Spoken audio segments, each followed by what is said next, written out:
per alto tradimento. I wish they all were here. Neil spent, my husband, 4 years in the Air Force. We had a memorial in front of my home. 3 of my daughters and 1 of my sons, my only son. You can see that flag will not be flown until justice for me and the rest of the 3,000 will be served in the courts in New York.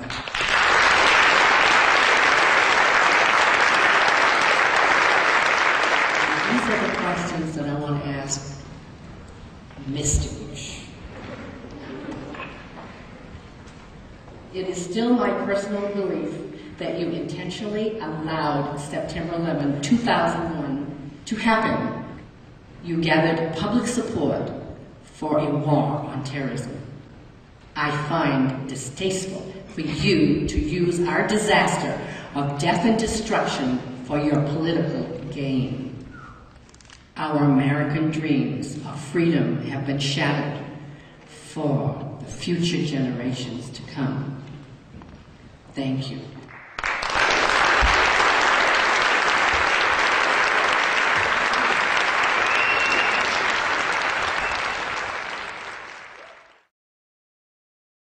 Barry Zellman ha perso il fratello nel crollo della Torre Sud. I just embrace people that understand that 4 airplanes, an hour and a half between the first impact and the second impact, with 0 military response in the United States, it didn't happen that way. It couldn't have happened that way. You're talking about the most intelligent agencies that we have in the face of the earth, state-of-the-art agencies, and there was 0 military response. And, you know, I'm a fair person. I listened to all sides of the argument, and I did research upon research, and no one could give me the answer. But it's very transparent because our own president did not want to investigate this tragedy. And I'm standing before you today for one reason. The only thing that I could give my brother is the truth. That's it. I didn't get paid a cent. You know, the money was out there to shut people up. It's a strange dynamic money because there's two sides to 9/11 families. There are ones that were paid and the ones that weren't. But the money was there for one reason. It's to keep people, pay them off and keep them quiet. And I thank people like you that are listening. Thank you very much.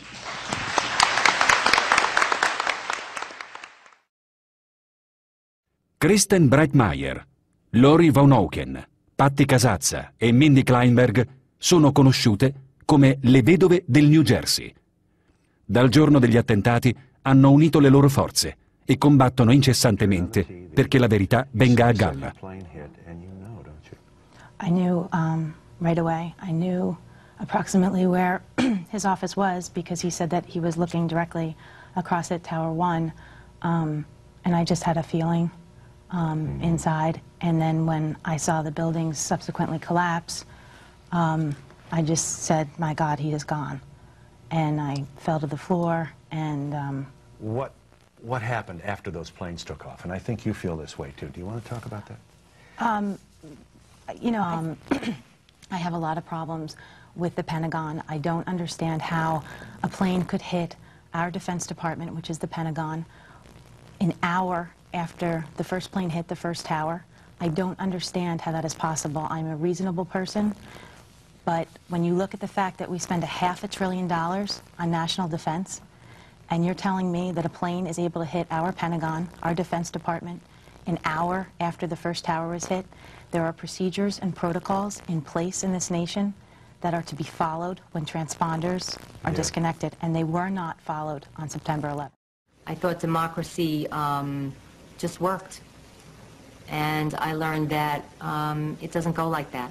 That if you want to live in this great country of ours with our fabulous democracy and our Constitution and, you know, our different rights, freedom of speech, and all the things that we take for granted, you have to fight for those things.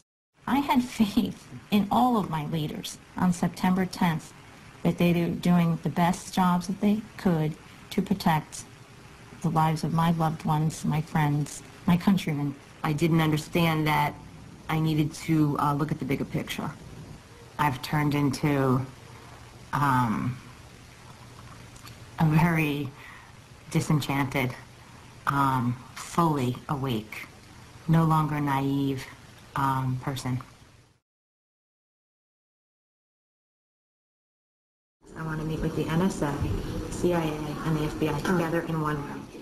I'm sitting there with a FBI agent who's very high up, not the director, but nonetheless very high up in the FBI. And I said to him, I don't understand. You have the Phoenix memo, you have Zacarias Moussaoui in custody. You had actually been to the flight school that you picked up Zacarias Moussaoui at 4 or 5 times before to investigate other individuals, one of those individuals who happened to be a pilot for Osama bin Laden himself. And you had the Phoenix memo alerting you to the interest that these Middle Eastern men had in flight schools. How is it that you didn't find them prior to 9/11?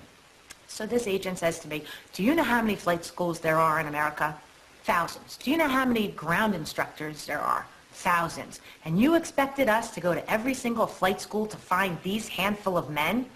And I'm like, well, honestly, yes. So then I'm like, okay, fine, I'll give you that. I'll give you that you couldn't have hit every flight school. I'm like, okay, fine. Well, how is it that if there's thousands of flight schools and you could never have found them, how is it that you went to Embry-Riddle Flight School in Daytona Beach, Florida, hours after the attacks? If there's thousands of flight schools, how did you just happen to go to that one exact perfect school that some of the hijackers went to? How'd you know to go to that school? And he just looked at me and goes, we got lucky.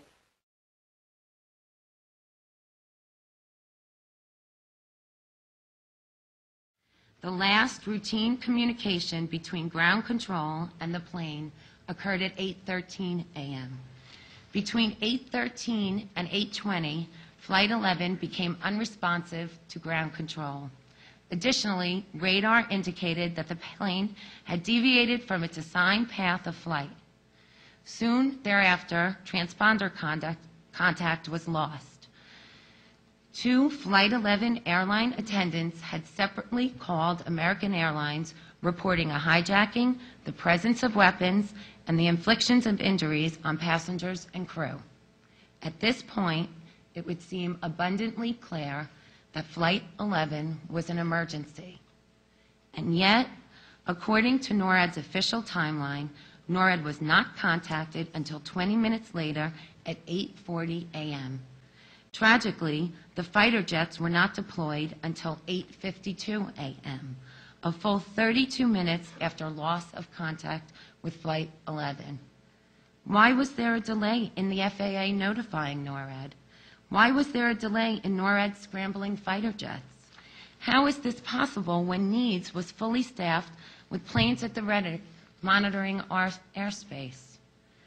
Flight 175, 77, and 93 all had the same repeat pattern of delays in notification and delays in scrambling fighter jets.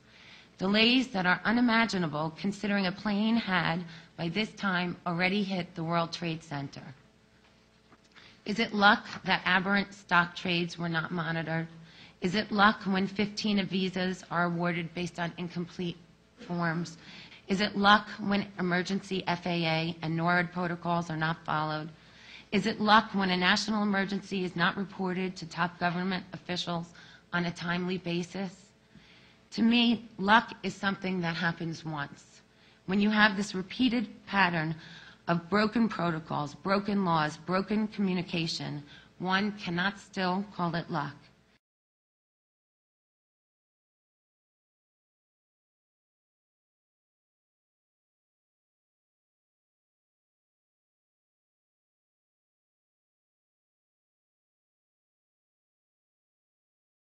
As a Midwesterner, I might say to you, I've been impressed time and again with the pride you've expressed in New York City, and I admire that greatly, and I think that may your leadership and your cooperation with this commission.